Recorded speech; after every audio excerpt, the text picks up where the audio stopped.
여러분 반갑습니다. 이만기입니다. 지금부터는 2교시 수학 영역에 대한 출제 경향을 분석해 보겠습니다. 오늘 두 분 나오셨는데요. 김성철 선생님, 유홍석 선생님 두 분 나오셨습니다. 반갑습니다. 반갑습니다. 예, 그럼 차례차례 오늘 수학 경향을 좀 분석해 주시죠. 어떤 분이 먼저 하시겠습니까? 김성철 원장님 먼저 하십니다.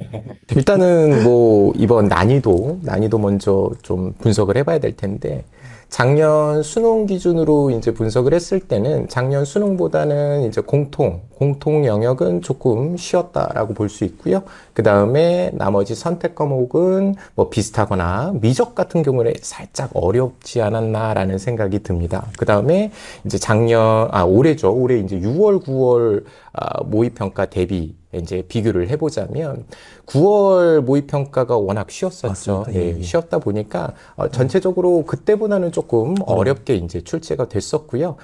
공통 같은 경우에는 한 13번 정도까지는 거의 뭐 비슷비슷하게 이제 출제가 돼서 그 정도 문제까지는 푸는데 뭐 중위권 학생들도 크게 어려움은 없었을 것이라고 생각이 들고요. 근데 이제 그 뒤쪽으로 나오는 부분들이 조금 난이도가 있다 보니까 이제 거기서부터 이제 변별이 되기 시작했다고 볼 수 있을 것 같습니다. 그 다음에 그 선택 과목 같은 경우에도 이제 확률과 통계라든지 기하 같은 경우에는 뭐 비슷하게 출제가 됐었고요.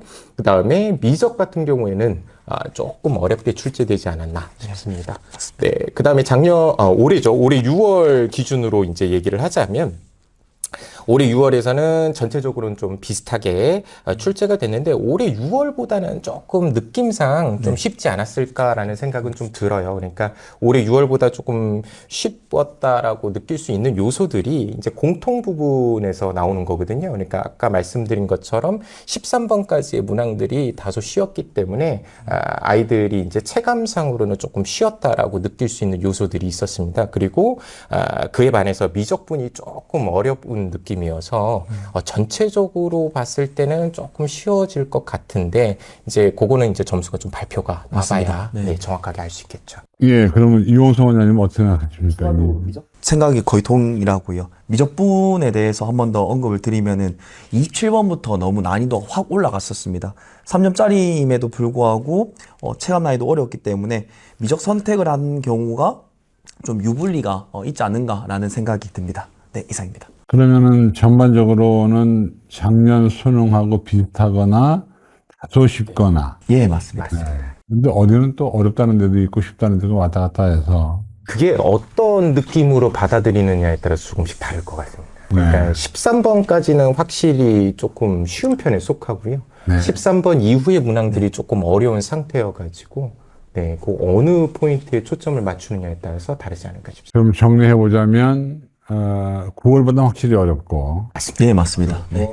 작년 수능이나 6월보다는 약간 쉽거나 비슷하거나, 그래서 이제 수험생들마다 좀 차이는 있겠다.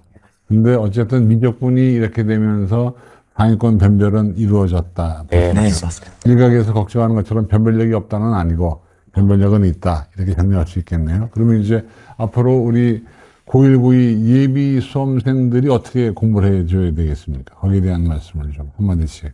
지금 일단 출제 양상 자체가 지금 공통 수학이죠. 이제 바뀐 교육과정 기준으로는. 그리고 지금 현 교육과정 기준으로는 이제 고1에 배우는 수학 상하 부분인데, 그 부분에 대한 연계 출제가 조금씩 높아지고 있습니다. 그래서 어렸을 때, 그러니까 즉 고등학교 1학년 때부터 꾸준히 학교 수업 열심히 듣고 공부한 친구들이 다소 유리해지는 그런 방향성을 갖고 있거든요. 그래서 학교 수업 열심히 듣고 개념 학습 똑바로 하면 좋은 결과 있지 않을까 싶습니다. 예, 유홍성 원장님도 한 말씀 해주시죠. 좀 더 디테일하게 말씀드리면 합성함수라든지 절대값이 들어간 함수에 대해서 좀 깊게 공부를 하고, 말씀하신 대로 교과서 개념을 깊게 공부해가지고 다른 개념들이 접목할 수 있는 그런 다양한 유형들도 많이 풀어봤으면 좋겠습니다. 네, 아까 우리가 잠깐 회의할 때 얘기했던 것처럼 삼각함수에 삼각함수가 2번 나왔다고 뭐 아까 그 얘기는 뭐죠? 미적분 30번 문제인데요.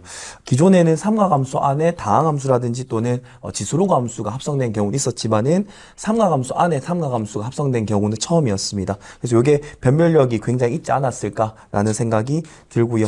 같은 유형인데 27번에서도 마찬가지로 그 3차 함수 안에 지수함수가 합성되었기 때문에 합성함수가 변별력을 주는 하나의 포인트였다라고 이렇게 말씀드립니다. 감사합니다. 이렇게 해서 2교시 수학 영역의 출제 경향 분석을 마치겠습니다. 영어에서 뵙겠습니다.